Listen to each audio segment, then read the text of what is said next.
Hello bachcho, let's read this question. The question says that the nuclear charge Ze is non-uniformly distributed within the nucleus of radius capital R. The charge density rho of small r, charge per unit volume, is dependent on the radial distance small r from the center of the nucleus as shown in the figure. Select correct alternative or alternatives. Options are electric field at R is equals to capital R is independent of B. Electric potential at R equals to capital R is proportional to B. Electric field at small r equals to capital R is proportional to A. Electric potential at small r equals to capital R is proportional to A. We have to choose the correct option. आइए बच्चों इसके लिए हम सबसे पहले की concept को discuss कर लेते हैं.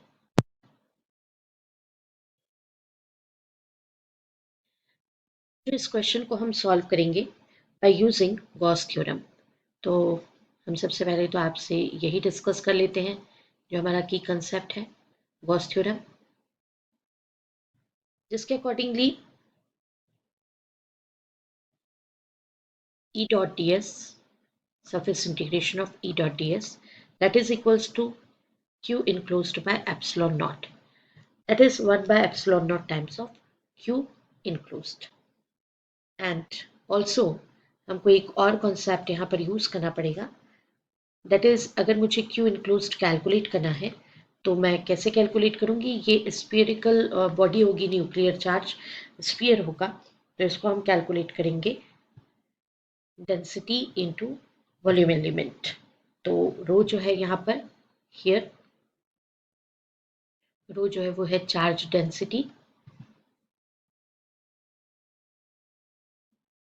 And dv that is small volume.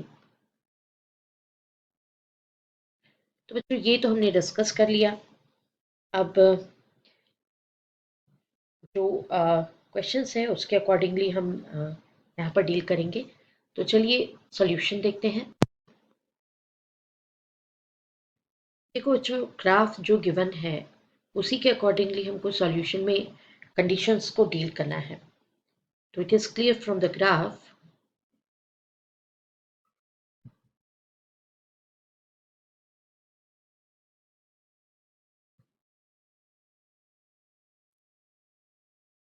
That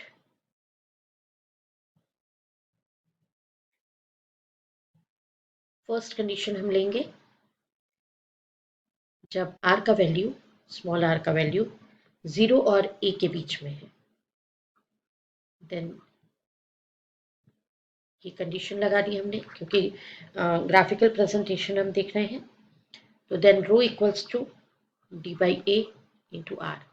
and second condition आपको अप्लाई करना है a लेस देन और equals to r less than और equals to capital R. Also यहाँ पर एक कंडीशन डेवलप हो रही है a less than b less than r. तो ऐसे कंडीशन में रो कैसा जा रहा है, स्ट्रेट लाइन जा रहा है, तो रो इक्वल्स टू d है. हियर ऑल्सो वॉल्यूम कंसीडरेशन अगर हम करते हैं तो वॉल्यूम कितना होगा 4/3 पाई आर क्यूब. मुझे इसको dv को कैलकुलेट करना है तो ये v equals to 4/3 pi r cube. तो देयरफॉर स्मॉल वॉल्यूम एलिमेंट वो मुझे मिल जाएगा. So student dv equals to 4/3 pi r to the power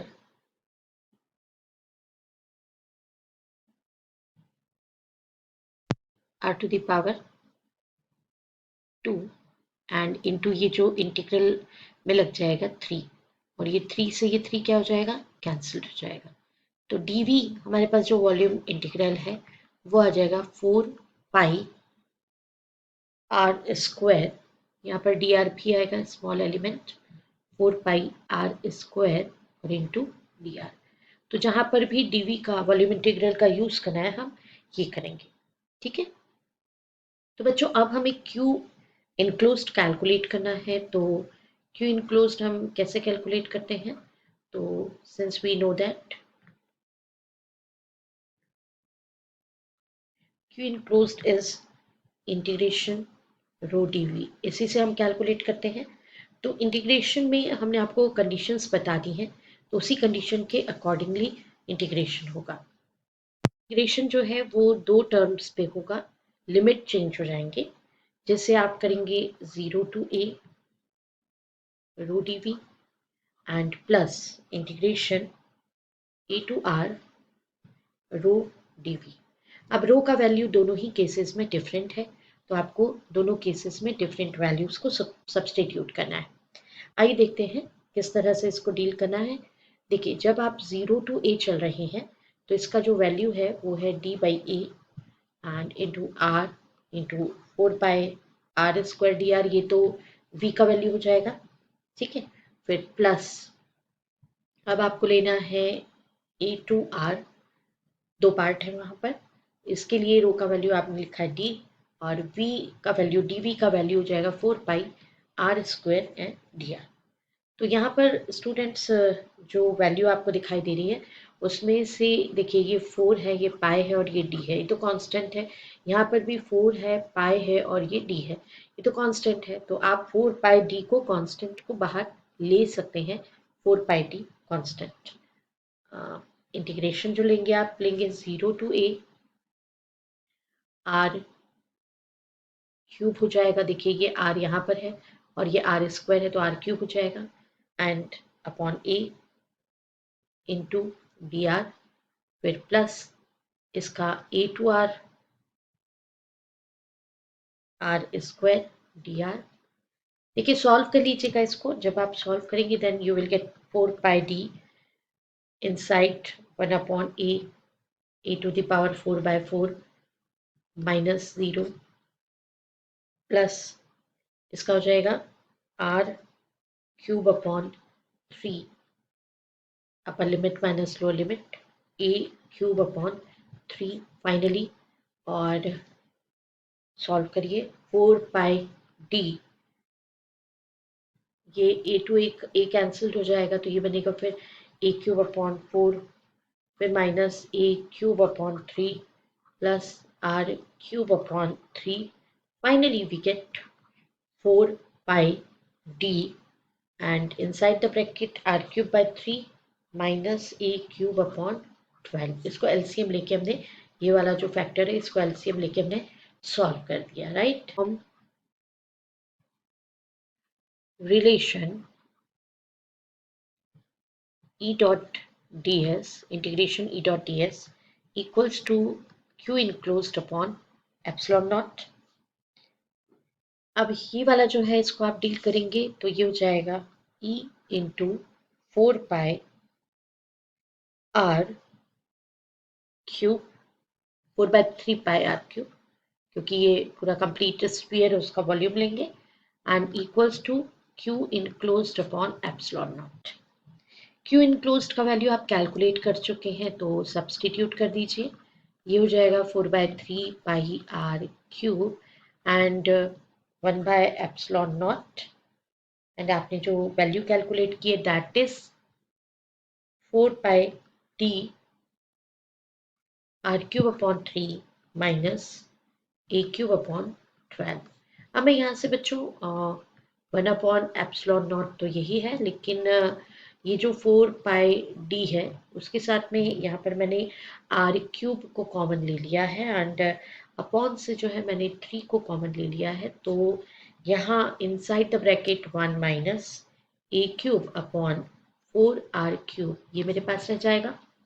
जो जो टर्म्स जो है वो कैंसिल्ड होते हैं उसको मैं कैंसिल करूंगी, ये मल्टीप्लीकेशन है।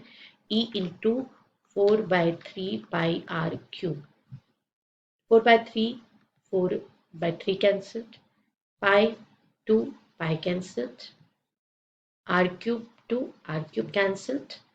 तो e का वैल्यू जो है यहाँ पर क्या बच रहा है, e का वैल्यू हमारे पास बच रहा है d अपॉन एप्सिलॉन नॉट, ये भी बच रहा है यहाँ पे, and 1 minus a³ upon 4 r³ right. तो देखिए बच्चों, इसमें बी कहीं पर भी इस एक्सप्रेशन में नहीं आया है। तो it is clear from this expression, okay, it is clear from expression of E that B is not included here. B is not included here. इस एक्सप्रेशन में कहीं से कहीं तक स्मॉल b नहीं है, not included here, right? So E क्या हो गया? E is